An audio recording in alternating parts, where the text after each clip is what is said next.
ডিম ছাড়া কেক বানিয়েছি, দেখুন কতটা সুন্দরভাবে কেকটি ফুলে ফেঁপে উঠেছে, ভীষণই স্পঞ্জি হয়েছে, সাথে সাথে ভীষণই নরম তুলতুলে, দেখতে কিন্তু দারুণ হয়েছে। এটা কিন্তু একবার দেখলেই আপনারা সহজেই বাড়িতে বানিয়ে ফেলবেন, আর কয়েক মিনিটের মধ্যেই কিন্তু এটা হয়ে যায়, সেভাবে কঠিন কিছু না।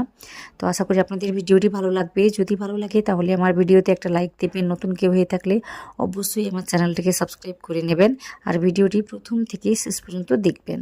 তো সবার আগে নমস্কার, কেমন আছেন সবাই? আশা করি ভালো আছেন। শুভ্র শান্তি ভ্লগে আপনাদের সবাইকে স্বাগত জানাই, আমি শান্তি। তাহলে চলুন এই স্পঞ্জি কেকটি বাড়িতে বানিয়ে ফেলি। তো আমার লাগবে একটা কেক টিন, তো ওটা আমার কাছে নেই। আমি কি করেছি, আলাদা করে একটা পাত্র নিয়েছি। নেওয়ার পর একটু তেল দিয়ে ভালোভাবে ব্রাশ করে দিয়েছি। তারপর আমি কি করেছি, একটা পেপার নিয়েছি, এমনিতে যে নর্মাল পেপার হয়, তো ওটাই আমি নিয়েছি, নিয়ে সেট করে দিয়েছি।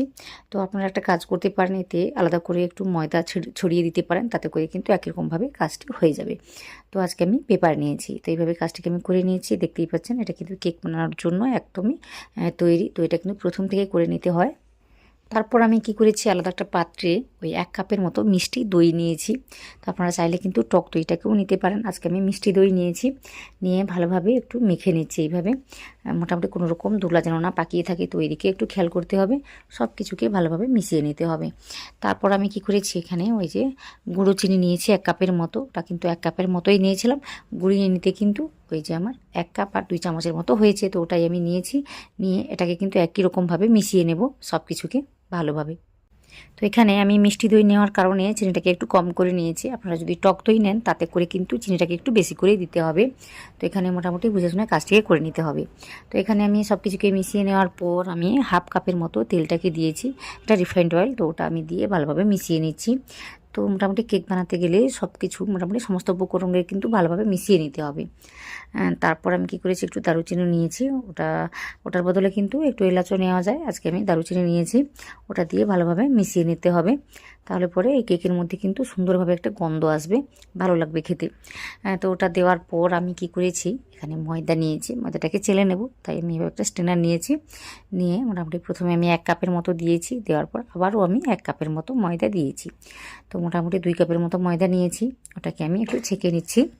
তো এই ব্যাটারের মধ্যে আমি একটু তেল দিয়েছি, ওটা দেওয়ার কারণে কিন্তু কেকটি বেশ শাইন করবে। তাছাড়া কেকটি শুকনো শুকনো লাগবে না ওই খাওয়ার সময়, তাই একটু তেলটাকে দিতে হয়। তো অল্প করেই আমি দিয়েছি, আপনারা আশা করি দেখেছেন। তো এখানে আমি 2 কাপের মতো ময়দাটাকে দিয়ে ওটাকে ভালোভাবে মিশিয়ে নিচ্ছি।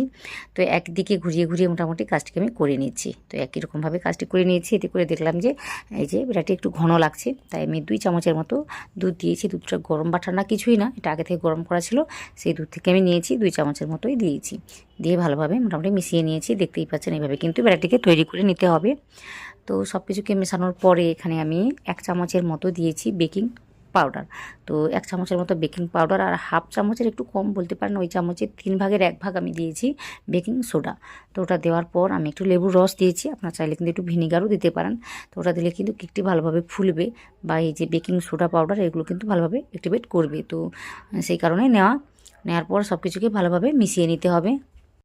তো এখানে একটু ভ্যানিলা এসেন্স দিলেও হতো, তো আজকে আমি যেহেতু ডিম ব্যবহার করিনি, তাই আমি একটু ওই যে দারুচিনির গুঁড়োটা দিয়েছি। ওটা দিলে কিন্তু গন্ধটা খুব ভালোভাবে আসে, তাই আমি দিয়েছি। আপনারা যেটাই পাবেন সেটাই কিন্তু দিয়ে দিতে পারেন। তো মোটামুটি সব কিছুকে দিয়ে ভালোভাবে মিশিয়ে নিয়েছি, আর দেখতেই পাচ্ছেন ব্যাটারটি সুন্দরভাবে ফুলে ফেঁপে উঠেছে। তো এইভাবে যেন হয় সেটা একটু খেয়াল করতে হবে। তারপর আমি কি করেছি, ওই যে প্রথম যে পাত্রটিতে আমি তেলটাকে মাখিয়ে রেখেছিলাম বা একটা পেপার সেট করে রেখেছিলাম, তো এই পাত্রটি নিয়ে ওর মধ্যে ওই ব্যাটারটিকে ঢেলে দিচ্ছি। যদি ব্যাটারটিকে উপর থেকে ঢালা হয় তখন কিন্তু ওই কেকের মধ্যে কিন্তু বড় বড় ফাঁকগুলো আর থাকে না, তাই উপর থেকে ঢালার চেষ্টা করবেন। তো আমি যেভাবে কাজটি করছি এইভাবে কিন্তু কাজটিকে করে নিতে হবে।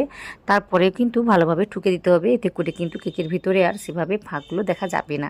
তো আশা করি সব কিছু বোঝাতে পেরেছি আপনাদের। তো এইভাবে কিন্তু কাজটিকে করে নিয়েছি, আর একটু ভালোভাবে ঠুকে দিয়েছি। দেওয়ার পর কিছু বাদাম কুচি নিয়েছি, তারপর ওই যে কুমড়ো বীজ আমি নিয়েছি। তো এইগুলো দিয়ে সুন্দরভাবে আমি সাজিয়ে দেবো, আপনারা দেখতে থাকুন কীভাবে আমি সাজিয়ে দিচ্ছি। তাছাড়া এইগুলো দিতেও পারেন, আবার নাও দিতে পারেন। তবে আমি দেখেছি এগুলো যত বেশি করে দেওয়া যায়, ওই ড্রাই ফ্রুটের কথা আমি বলছি, তো এগুলো যত বেশি করে দেওয়া যায় তত কিন্তু এই কেকের স্বাদটা বেড়ে যায়, খেতে বেশ ভালো লাগে, তাই আমি বেশি করে একটু দিয়েছি। আশা করি দেখতেই পাচ্ছেন সব কিছু। তাহলে চলুন এবার আমি কেকটিকে বানিয়ে ফেলি। তো কেকটাকে বানানোর জন্য আমি প্রথম থেকে একটা কুকার নিয়েছিলাম, ওটাকে কিন্তু ভালোভাবে গরম করে নিয়েছি। ওই 5 মিনিট ধরে মিডিয়াম ফ্লেমে কিন্তু গরম করে নিতে হবে। নেওয়ার পর একটা ছোট্ট বাটি আমি এভাবে বসিয়ে দিচ্ছি। তারপর কিন্তু এই কেকের টিনটাকে বসিয়ে দিতে হবে। তো এইভাবে মোটামুটি কাজটিকে করে দেবে, একটু সাবধানেই করে নিতে হবে। করে দেওয়ার পর আমি কি করেছি, ওই যে কুকারের যে ঢাকনাটা ছিল ওটা কিন্তু আমি এভাবে ঢেকে দিয়েছি। আর একটা জিনিস লক্ষ্য করেছেন আশা করি, তো দেখুন ওই যে সিটি বা রাবারটা ওটা কিন্তু আমি খুলে দিয়েছি। তো এইভাবে কিন্তু কেকটিকে বেক করে নিতে হবে। তো এইভাবে মোটামুটি একদম লো টু মিডিয়ামে রেখে ওই 35 থেকে 40 মিনিটের মতো কিন্তু কাজটিকে করে নিতে হবে।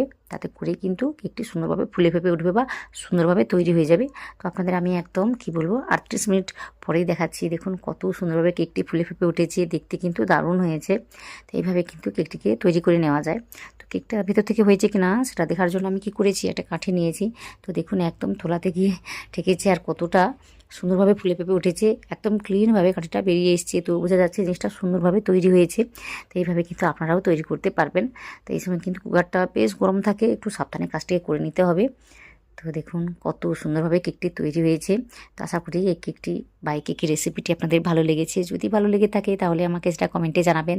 তাছাড়া আমার ভিডিওতে একটা লাইক দেবেন। নতুন কেউ হয়ে থাকলে অবশ্যই আমার চ্যানেলটিকে সাবস্ক্রাইব করে নেবেন। আর পাশে থাকা যে বেল আইকনটা থাকবে ওটাতে প্রেস করতে ভুলবেন না। তো ওইভাবে আমাকে সাপোর্ট করবেন। তো দেখুন এখানে কেকটি কত সুন্দরভাবে তৈরি হয়েছে। এটাকে আমি ঠান্ডা করে নিয়েছিলাম। ঠান্ডা করে নেওয়ার পর কিন্তু আপনাদের আমি দেখিয়ে দিচ্ছি, বা এইভাবে মোটামুটি একটা ছুরি দিয়ে ঘুরিয়ে কেকটাকে আমি বের করে নিয়েছি। দেখুন কত সুন্দরভাবে পেছন দিক থেকে হয়েছে। দেখুন কোথাও কিছু কিন্তু একটুও পুড়ে যায়নি, এত সুন্দরভাবে তৈরি হয়েছে। ভীষণই নরম হয়েছে আর ভীষণই স্পঞ্জি হয়েছে। দেখে আশা করি বুঝতে পেরেছেন।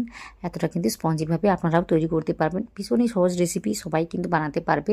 তো দেখুন কত সুন্দরভাবে কেকটিকে কেটে নিতে পারছি আমি। ডিম ছাড়াই কিন্তু আজকে এই কেকটি বানিয়েছি। আশা করি আপনাদের ভালো লেগেছে। তাছাড়া আমার চ্যানেলে কিন্তু অনেক কেকের রেসিপি রয়েছে, ডিম দিয়ে বা ডিম ছাড়া এরকম কিন্তু অনেক কেকের রেসিপি রয়েছে। ওইগুলো কিন্তু আমি একই রকমভাবে সহজ করে দেখিয়ে দিয়েছি, ওইগুলো দেখে নিতে পারেন। আশা করি আপনাদের ভালো লাগবে।